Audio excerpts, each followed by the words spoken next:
que hoje fazem 5 anos que eu e o Robson fomos ordenados. Hoje, né, 18 de agosto, hoje é aniversário do Bispo Walter, 68 anos de idade. Aniversário dele.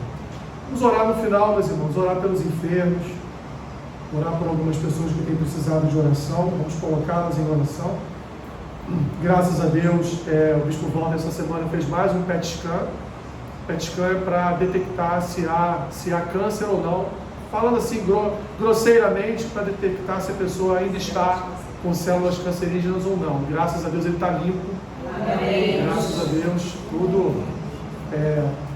Jesus misturou sua saliva no pó da terra e curou o nosso bispo. Né? Então é nisso que nós cremos. É nisso que a gente crê. E por falar nisso, abre então a sua Bíblia em João capítulo 9. João capítulo 9.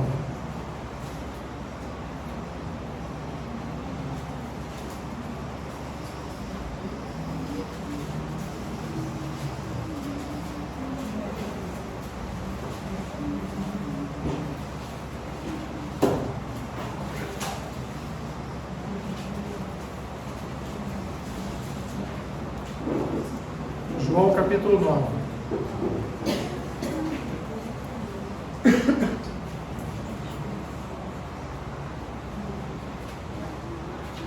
Vou fazer a leitura de todo o capítulo, tá bom? Então tenha um pouquinho de paciência, mas no final vocês vão entender por quê. A cura de um cego de nascença. Wilson, meu irmão, depois você faz um favor para mim, suspende isso aqui, por favor, desliga o data show, obrigado. Caminhando Jesus, viu um homem cego de nascença. E os seus discípulos perguntaram: Mestre, quem pecou, este ou seus pais, para que nascesse cego? Respondeu Jesus: nem ele pecou, nem seus pais, mas foi para que se manifestem nele as obras de Deus. É necessário que façamos as obras daquele que me enviou, enquanto é dia. A noite vem, quando ninguém pode trabalhar. Enquanto estou no mundo, sou a luz do mundo. Dito isso, cuspiu na terra e, tendo feito lodo com a saliva, aplicou aos olhos do cego, dizendo-lhe: vai, lava-te no tanque de Siloé, que quer dizer enviado. Ele foi, lavou-se e voltou vendo. Então os vizinhos e os que dantes o conheciam de vista, como mendigo, perguntavam: não é este o que estava sentado pedindo esmolas? Uns diziam: é ele. Outros: não, mas se parece com ele. Ele mesmo, porém, dizia: sou eu. Perguntaram-lhe, pois, como te foram abertos os olhos? Respondeu ele: o homem chamado Jesus fez lodo, untou-me os olhos e disse-me: vai ao tanque de Siloé e lava-te. Então fui, lavei-me e estou vendo. Disseram-lhe, pois, onde está ele? Respondeu: não sei. Levaram, pois, aos fariseus o que dantes fora cego. E era sábado o dia em que Jesus fez o lodo e lhe abriu os olhos. Então os fariseus, por sua vez, lhe perguntaram como chegar a ver. Ao que lhes respondeu: aplicou lodo aos meus olhos, lavei-me e estou vendo. Por isso, alguns dos fariseus diziam: esse homem não é de Deus, porque não guarda o sábado. Diziam outros: como pode um homem pecador fazer tamanhos sinais? E houve dissensão entre eles. De novo, perguntaram ao cego: que dizes tu a respeito dele, visto que te abriu os olhos? Que é profeta. Respondeu ele. Não acreditaram os judeus que ele fora cego e que agora via, enquanto não lhe chamaram os pais. E os interrogaram: é este o vosso filho, de quem dizeis que nasceu cego? Como, pois, vê agora? Então os pais responderam: sabemos que este é o nosso filho, e que nasceu cego, mas não sabemos como vê agora, ou quem lhe abriu os olhos também não sabemos. Perguntai a ele: idade tem, falará de si mesmo. Isto disseram seus pais, porque estavam com medo dos judeus, pois estes já haviam assentado que se alguém confessasse ser Jesus o Cristo, fosse expulso da sinagoga. Por isso é que disseram os pais: ele idade tem, então interrogai-o. Então chamaram pela segunda vez o homem que fora cego, e lhe disseram: dá glória a Deus, nós sabemos que esse homem é pecador. Ele retrucou: se é pecador, não sei. Uma coisa eu sei, eu era cego e agora vejo. Perguntaram-lhe, pois, que te fez ele? Como te abriu os olhos? E ele lhe respondeu: já vos disse, e não atendestes. Por que quereis ouvir outra vez? Porventura quereis vós também tornar-vos seus discípulos? Então o injuriaram e lhe disseram: discípulo dele és tu, mas nós somos discípulos de Moisés. Sabemos que Deus falou a Moisés, mas este homem nem sabemos de onde é. Respondeu-lhes o homem: nisto é de estranhar que vós não saibais de onde ele é. E contudo lhe abriu os olhos. Sabemos que Deus não atende a pecadores, mas pelo contrário, se alguém teme a Deus e pratica a sua vontade, a este atende. Desde que há mundo, jamais se ouviu que alguém tenha aberto os olhos a um cego de nascença. Se este homem não fosse de Deus, nada poderia ter feito. Mas eles retrucaram: tu és nascido todo em pecado, e nos ensina a nós, e o expulsaram. Ouvindo Jesus que o tinham expulsado, encontrando-o, lhe perguntou: crês tu no Filho do Homem? E ele respondeu e disse: quem é, Senhor, para que eu nele creia? E Jesus lhe disse: já o tens visto, e é o que fala contigo. Então afirmou ele: creio, Senhor, e o adorou. Prosseguiu Jesus: eu vim a este mundo para juízo, a fim de que os que não veem vejam, e os que veem se tornem cegos. Alguns dentre os fariseus que estavam perto dele perguntaram-lhe: acaso também nós somos cegos? Respondeu-lhes Jesus: se fosseis cegos, não teríeis pecado algum, mas porque agora dizeis: nós vemos, subsiste o vosso pecado. O Senhor venha também, ó Deus, abrir os nossos olhos nesta manhã, para que enxerguemos a maravilha da Tua palavra. É o que te pedimos em nome de Jesus. Amém. Podem sentar.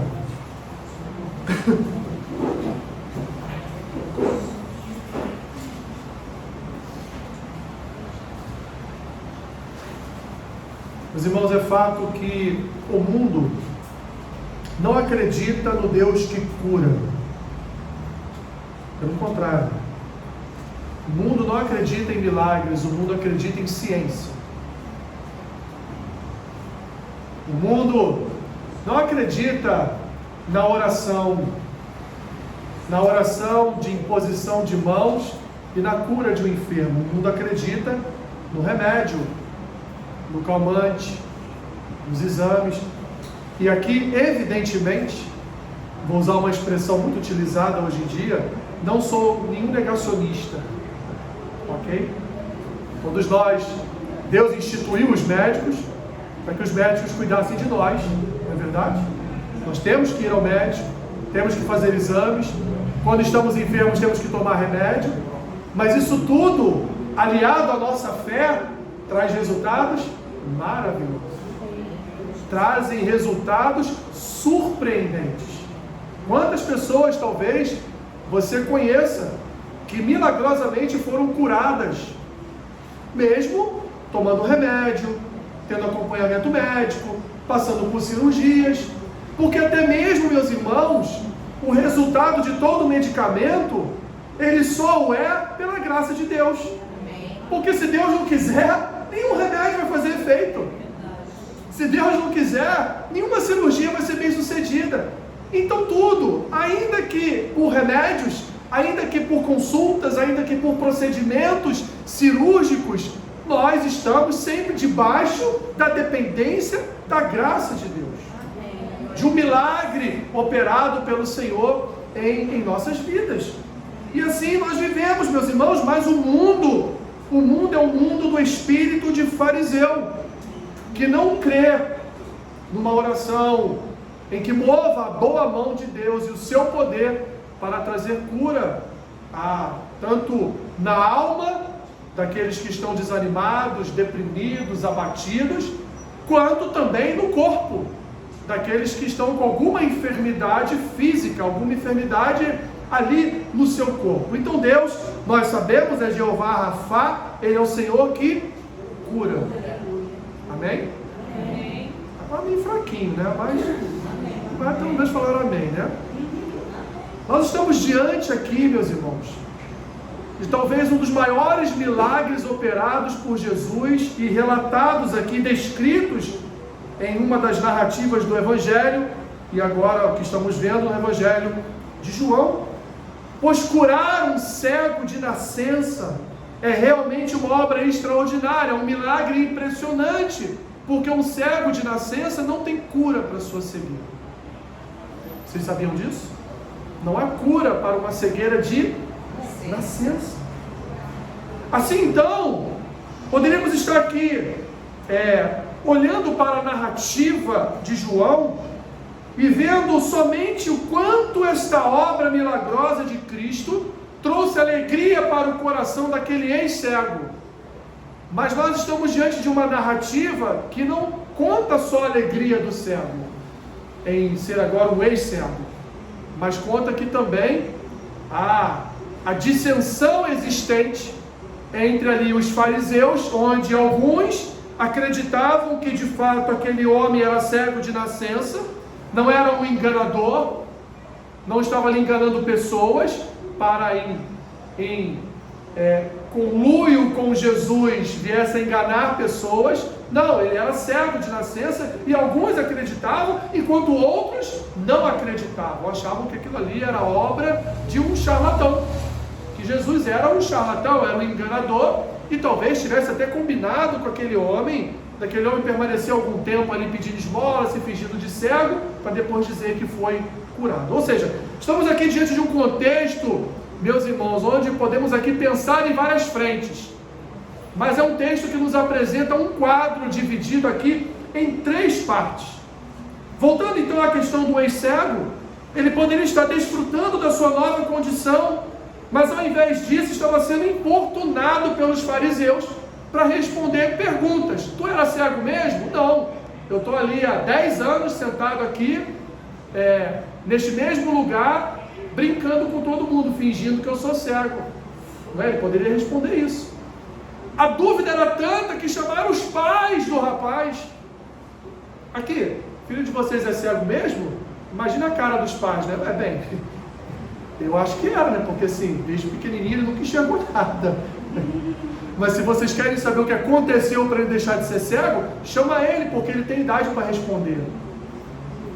E novamente chamam o rapaz de novo. E ao desenrolar, meus irmãos, nessa história que explora aqui, principalmente no primeiro momento, a incredulidade invejosa dos fariseus.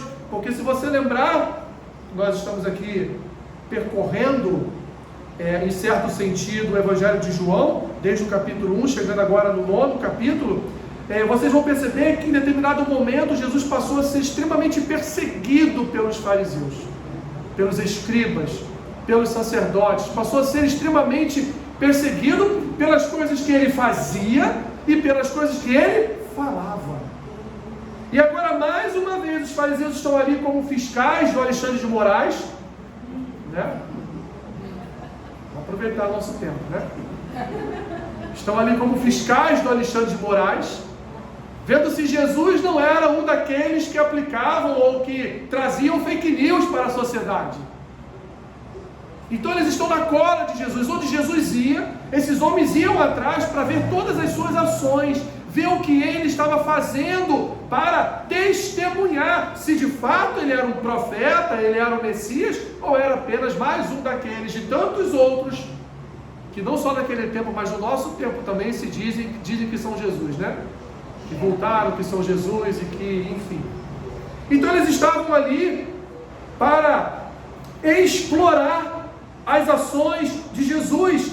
E olha só, mais uma vez, Jesus faz o favor de realizar alguma ação em um sábado.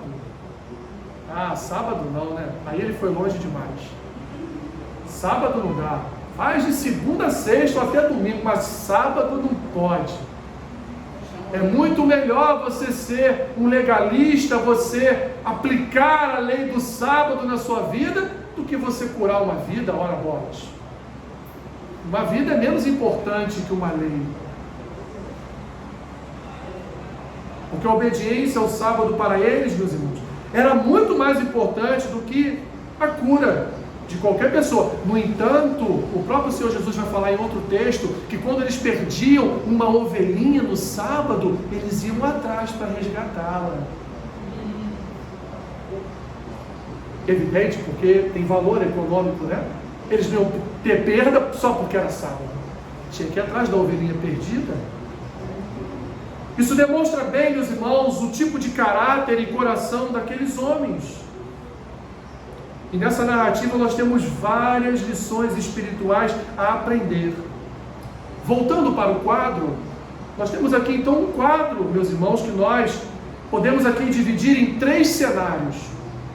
Temos aqui 3 cenários. O primeiro cenário vai do versículo 1 ao versículo 12, que é o cenário onde Jesus cura o cego.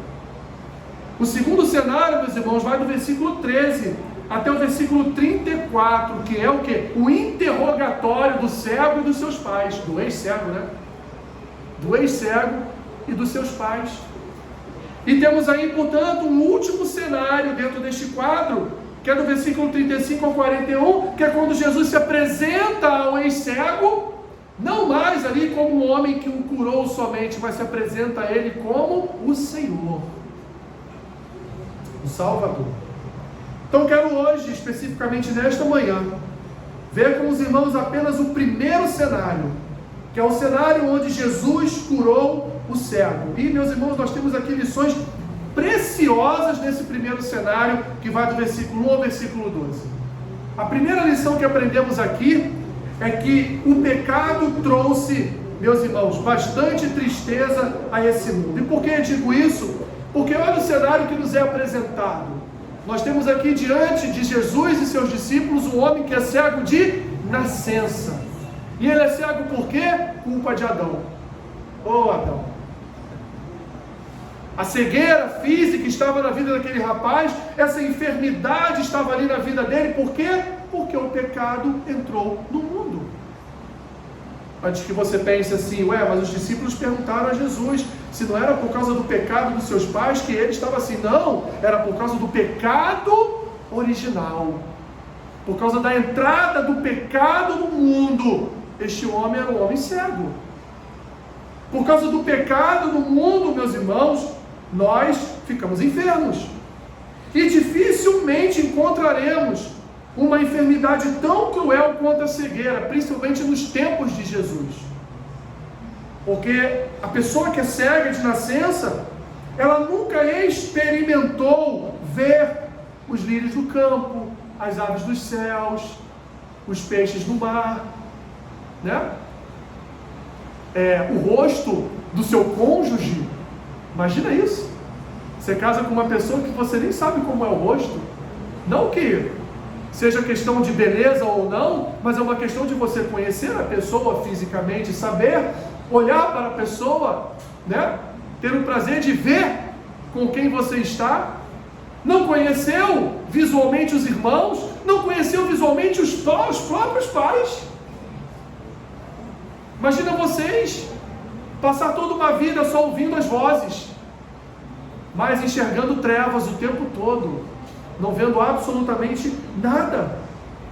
Portanto, o cego, aquele que era cego, era impedido de desfrutar das melhores coisas da vida, porque a cegueira restringe a vida do cego e torna ele dependente. Não é? Ele está sempre dependente de alguém para fazer alguma coisa, ainda que ele seja muito independente, ainda assim, em algum momento, ele vai ser dependente de alguém para fazer alguma coisa. Triste cenário, meus irmãos. E a cegueira, como enfermidade no corpo, ela é um dos frutos do pecado. Por causa de Adão, o homem ficou limitado na sua saúde. Por causa de Adão, Deus disse o quê? Agora o homem terá os dias dele contados. Ele vai morrer. Não é? A gente vê, eu fiz a brincadeira aqui de Jacó, mas a gente vê o cenário de Jacó já com o faraó, quando vê todos os seus filhos ali reunidos, e ele fala, poxa, agora eu posso fechar os meus olhos, que eu estou vendo que Deus cumpriu sua promessa, está abençoando os meus filhos, estão reunidos novamente, não perdi ninguém. E ali ele diz para Faraó, olha, Faraó pergunta, quantos anos você tem, Jacó? Jacó deve ser bem velhinho, né? Porque Faraó se preocupou com a idade dele. Devia estar bem caquéticozinho ali perto de Faraó, né? E aí Jacó responde, olha, Jacó nem diz quantos anos tem, né?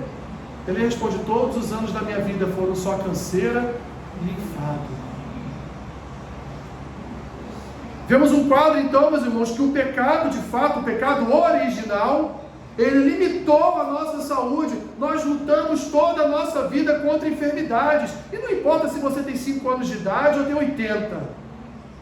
Nós vamos sempre estar lidando com enfermidades. Sempre. Seja uma gripe, seja algo mais grave, né? Seja uma topada que você dê ali na esquina, seja algo que aconteça, porque isso é natural por causa do pecado original. Por mais que venhamos a nos cuidar, meus irmãos, nós partiremos desta vida por causa de algum mau funcionamento do nosso organismo. Um dia a mente para, ou o coração para de bater, ou sofremos alguma coisa, alguma outra coisa que nos leva e nos conduz, de fato, para a partida para os braços do Pai. É assim que funciona. Por causa de quê? Por causa do pecado de Adão. Então a primeira coisa que nós precisamos entender no texto, para entendermos o que Jesus fez, é que o homem está debaixo da condição daquele pecado original, e isso nos limita em tudo nas nossas vidas, inclusive na nossa própria saúde. Em segundo lugar, meus irmãos, Cristo era mestre em fazer isso. Cristo nos ensinou a aproveitar as oportunidades. Olha o que ele diz no versículo 4. É necessário que façamos as obras daquele que me enviou enquanto é tarde, noite, enquanto é dia. Ou seja, meu irmão e minha irmã, enquanto tu está aí de pé, respirando, aproveite as oportunidades. Cristo aproveitou, meus irmãos, toda a oportunidade que teve para realizar atos de misericórdia e cumprir a vontade do Pai, porque ele sabia que seu ministério seria curto. Ele sabia que ele tinha só mais alguns aninhos ali de vida. Então tudo que apareceu à sua frente para que ele fizesse, ele fez. Ele não deixou de lado. Até mesmo aquela mulher com fluxo de sangue, que só tocou nas suas vestes, ele disse, opa, quem tocou em mim? Quem tocou nas minhas vestes? Uma mulher no fluxo de sangue, essa mulher já passou por vários médicos, ela não tem jeito não? E traga ela. Jesus não deixou passar uma oportunidade sequer. Meus irmãos, nós nunca saberemos quando o Senhor nos concederá outra oportunidade de agir. Ou até mesmo se teremos essa outra oportunidade de agir, porque nós não sabemos até quando estaremos aqui. Então, se a oportunidade se apresenta para você fazer algo, faça, enquanto é dia. Faça, enquanto Deus nos conduz a fazer algo nessas oportunidades. Imagina você passar um bom tempo da sua vida orando por algo, esse algo chega e você não aproveita a oportunidade. Você se distrai, acha que aquilo que está acontecendo não é bem o que você pediu, e aí deixa passar. Nós desenvolvemos, meus irmãos, ou precisamos desenvolver a nossa salvação com temor e tremor enquanto é dia, pois não há qualquer obra que possa ser realizada na noite. Jesus, quando falou da noite, ele falou do sepulcro, da morte. Não há nada que possamos fazer depois que morrermos. Absolutamente nada. Então, enquanto estamos vivendo, façamos a obra do Senhor. Se até o próprio Senhor aproveitava as oportunidades que apareciam para Ele, por que nós não aproveitaremos? Eu tenho um amigo que ele orava ao Senhor para que o Senhor desse a ele o dom de cura. E aí ele orava, buscava o Senhor para que tivesse o dom de cura. Um dia ele está dentro do ônibus sentado, e entra pela porta da frente um cego. O ônibus vazio. Vazio. Era um horário que o ônibus estava vazio. O cego vai com a sua bengalinha e senta onde? Do lado dele. Aí ele diz, porque foi uma experiência dele, ele diz: Alessandro, o Espírito Santo falou comigo na hora, tá aí, ó, você não queria a oportunidade?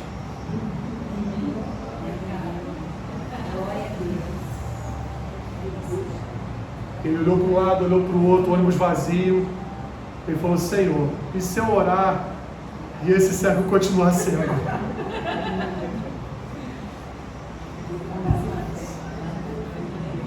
E aí? O que ele fez? Não. Levantou. No próximo ponto ele puxou a cigarra e soltou. Apavorado. Depois, evidentemente, ele se arrependeu muito, sofreu muito, porque ele é um homem de Deus, ele é um homem que tem experiências espirituais com Deus, e eu sou prova disso. Depois ele se arrependeu bastante de não ter orado por aquele cego. Né? O bispo Walter conta uma história de que naquele tempo em que estava bombando as questões de cura na igreja, né? Paralítico levantando, coxa andando e tal. Ele orou por um homem na igreja que ele era pastor. Ele orou por um homem que estava sem as duas pernas. E falou para aquele homem: ó, daqui a um tempo você estará usando sapatos. Sabe o que aconteceu? Nada. Então, meus irmãos, é uma questão de fé, oportunidade. Se vai acontecer, nós podemos crer pela fé. Agora, se não acontecer, nós também não perdemos a oportunidade de dar um testemunho da nossa fé. Não é? Mas, de fato, a gente precisa ter certeza absoluta daquilo que pede, porque quando Deus nos conduz a receber, pode ser um evento sobrenatural que você vai ter que orar ali e vai ter que crer mesmo de fato. Não pediu? Então chegou a hora de você ter. Terceiro lugar, meus irmãos, mais uma obra maravilhosa de Jesus, porque ele usa recursos diferentes para realizar a sua obra. Não bastava Jesus ir ali, nem precisava tocar naquele cego. Era só falar: você está curado, pode ir. Não podia fazer isso? Mas Jesus complica as coisas. Que vai cuspir no chão, vai fazer um bolinho daquele cuspe, a massinha. É isso mesmo que você está pensando aí. Não sou eu que estou dizendo, é a Bíblia que diz. Não é? Versículos 5, 6 e 7, olha aí, ó. Enquanto estou no mundo, sou a luz do mundo. Dito isso, cuspiu na terra. E tendo feito lodo com a saliva, aplicou aos olhos do cego. Você deixaria isso acontecer? No seu olho? Seu olhinho, que mesmo cego, vocês agora estão falando que deixaria, não queria ver mesmo na hora. Só estão falando que deixaria porque a história está aqui contada. Né? Oi? Nem eu, com certeza não deixaria. Mas pelo menos eu estou falando que eu não deixaria mesmo, não. Ué, um homem que eu nunca... Vamos aqui para o contexto. Eu nunca vi aquele homem na minha vida. Até porque eu não enxergo. Nunca vi mesmo.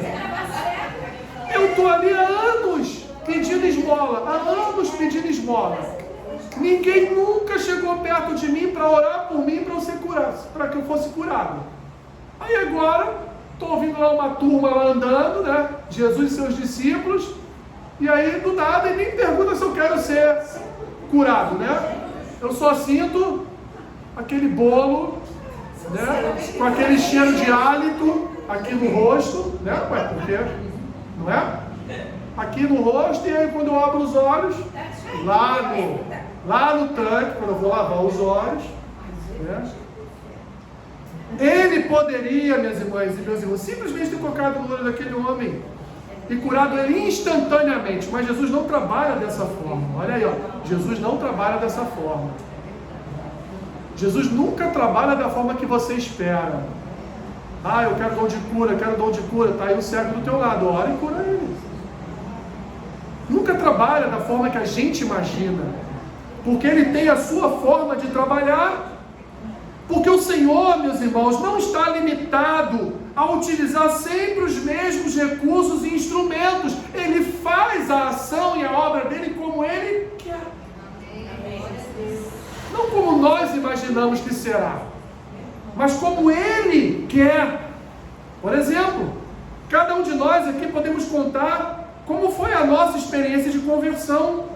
Vamos ter aqui vários testemunhos, várias histórias diferentes, e vamos ver aqui, meus irmãos, as vários instrumentos que Jesus usou para tirar a cegueira dos nossos olhos. Vamos ver aqui a multiforme graça de Deus na nossa salvação. Vamos ver aqui as várias ações que Jesus realizou para que nós hoje estivéssemos aqui, na sua igreja, membros do seu corpo.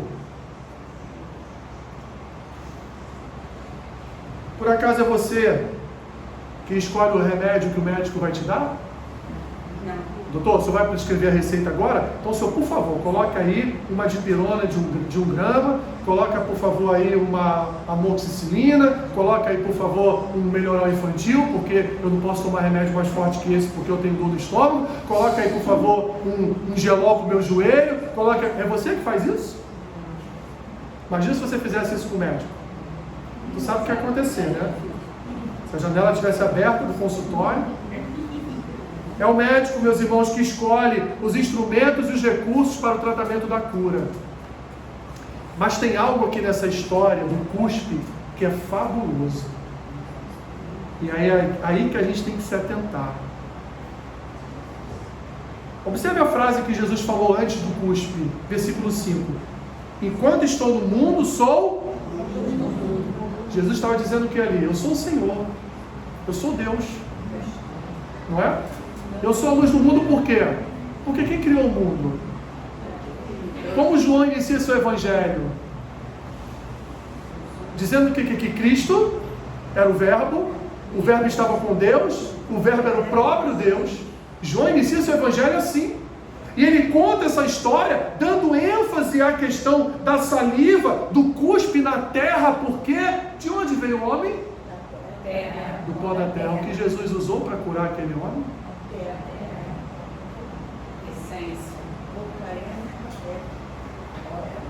Usou a própria terra.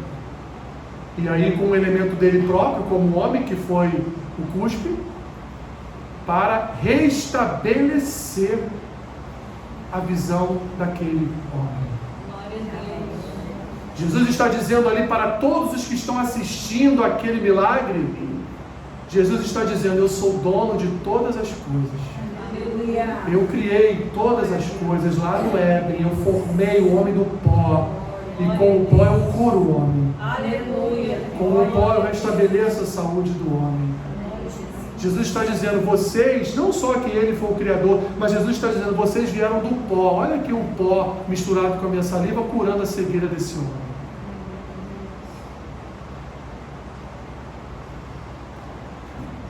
Nós temos aqui, meus irmãos, o último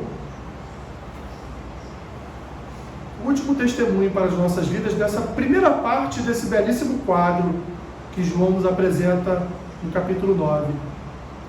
Que aí é o poder de Cristo. Versículo 7. Dizendo-lhe, vai, lava-te no tanque de Siloé, que quer dizer enviado. Ele foi, lavou-se e voltou vendo. Esse milagre foi operado pelo poder do Criador e do sustentador de todas as coisas. Vemos ali, Jesus realiza um milagre, meus irmãos, que em si mesmo era impossível, não tinha remédio, não tem remédio para a cegueira de nascença. Ele sarou aquele homem de uma enfermidade impossível de ser curada. Vemos aqui o que? A mão do próprio Deus agindo em favor daquele homem, o Jesus Salvador, que se apresentou como ele se apresentava no Êxodo, como Jeová Rafá. como aquele que cura, como aquele que restabelece a saúde do seu povo. E esse milagre, meus irmãos, quando nós lemos, eu li esse texto aqui várias vezes, e me perguntei, por que eu fico enfermo de vez em quando? Se eu tenho médico dos médicos? Mas eu lembrei do pecado original, né? Não tem jeito. Nós vamos ficar enfermos em algum momento da nossa história, em algum momento da nossa vida, mas nós temos o médico dos médicos, que restaurou em nós, meus irmãos, a principal enfermidade que nós tínhamos. A principal delas, que era o vírus adâmico, que controlava todo o nosso ser. Essa foi a principal cura operada pelo médico dos médicos em nossa vida. Ele nos resgatou do império das trevas. Ele nos concedeu novidade de vida. Ele, como novo Adão, não só imputou em nós uma nova natureza, como Ele vive e habita em nós. Ele entregou a sua vida para que nós vivêssemos uma vida em abundância. Então a sua destra de poder, ela é poderosa, meu irmão e minha irmã, para fazer muito além do que pedimos ou pensamos, como a própria palavra nos revela. Então salvar, curar, libertar, transformar, nada é impossível para o nosso Senhor. Ele cura não só as enfermidades da carne, mas Ele cura as enfermidades da alma, Ele cura a enfermidade espiritual e nos curou da nossa enfermidade espiritual, porque Ele opera tudo em todos conforme a sua vontade.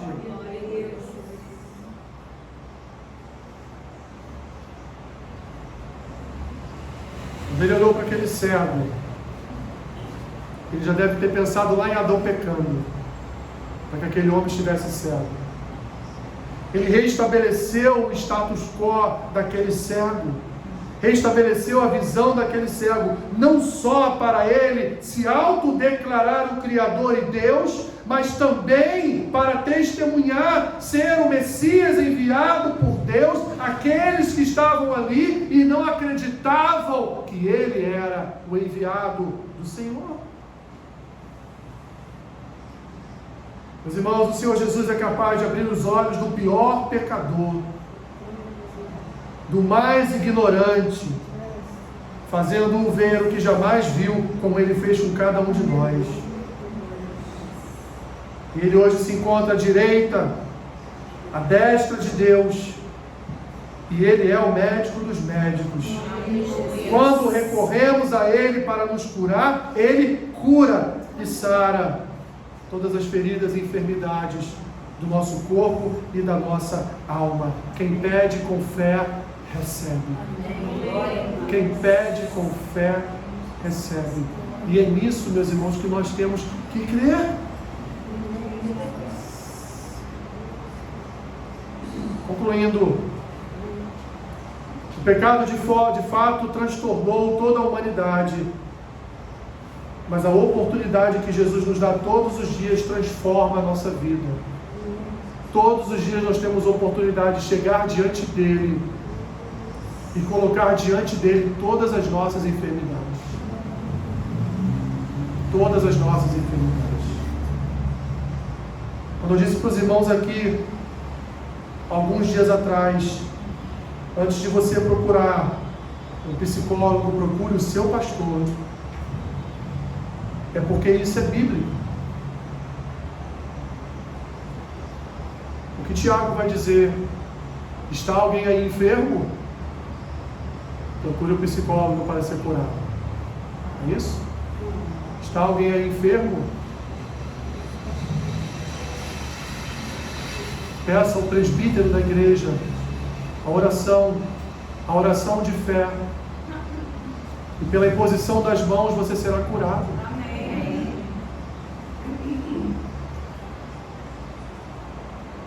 Nós vivemos, meus irmãos, numa sociedade terapêutica, onde tudo que acontece, nós tentamos resolver no divã.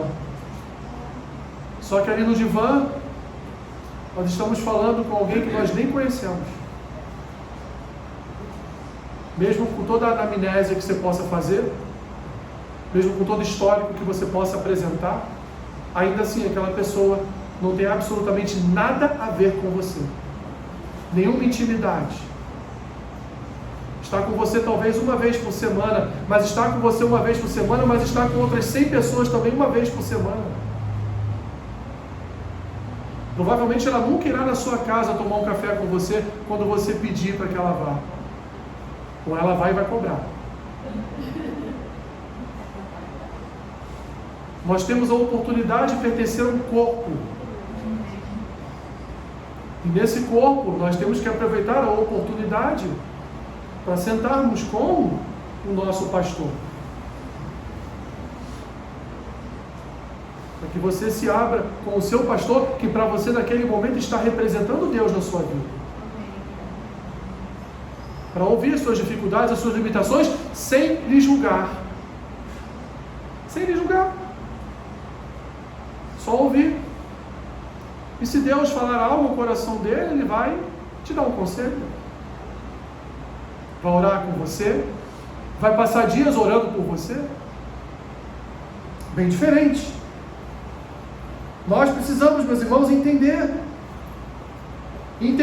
que não é uma questão, meus irmãos, de mente, de transtorno mental, mas é uma situação de coração.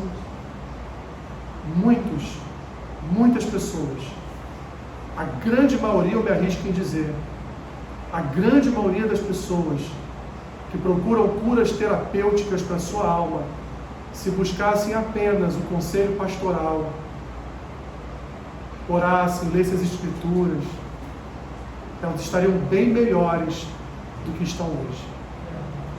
Bem melhores do que estão hoje. Nós temos profissionais. Toda profissão é importante para a sociedade. Toda profissão é importante para a sociedade. Mas não, meus irmãos. Nem todo mundo precisa de certos profissionais. Nenhuma oportunidade pode ser lançada fora. Ainda que você não tenha os recursos, os instrumentos necessários, Jesus também não tinha. Tenha fé, meu irmão e minha irmã, que Deus vai operar no instrumento que você tiver em mãos naquela hora. Amém. Ainda que seja seu cuspe. Ainda que seja. Mas Deus vai operar no instrumento que você tem naquele momento. Amém. Não importa qual seja. O que importa é que Ele vai mover, para que tudo vá bem naquele momento, de acordo com o que você tiver em suas mãos. E vou dizer uma coisa para os irmãos. Sabe o que falta em nós, meus irmãos? Crer.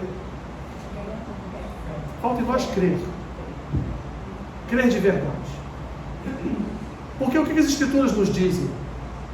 Se você crê verdadeiramente nas obras de Cristo, se você crê verdadeiramente no Deus que nos cura de nossas enfermidades, se você crê verdadeiramente no poder que vem do alto, se você crê verdadeiramente na destra poderosa do Deus do impossível,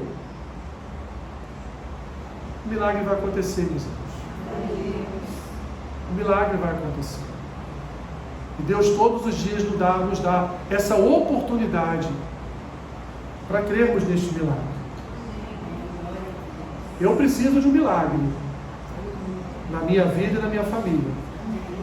Creio que você precisa também. Quem não precisa? Então creia. Creia que o Senhor fará esse milagre. Opere a tua fé todos os dias em Deus. Opere a sua fé todos os dias nas Escrituras, confiando, crendo, dependendo completamente do Senhor, que o milagre acontece. Eu creio que o milagre acontece. Eu creio que se aquele meu amigo orasse por aquele cego, ele voltaria a ver. Eu creio, porque as oportunidades nos são dadas. Agora, temos fé suficiente para aproveitá-las? Para nos dispor? Para, talvez, passarmos por vergonha? Ou não? Porque isso é vida com Deus. Às vezes vamos achar que é Deus que está falando, né? Igual o bispo, né? Porque algum tempo você vai calçar sapato, porque sua perna vai crescer. O homem nunca mais voltou lá, porque a perna não cresceu. Então foi uma coisa emocional.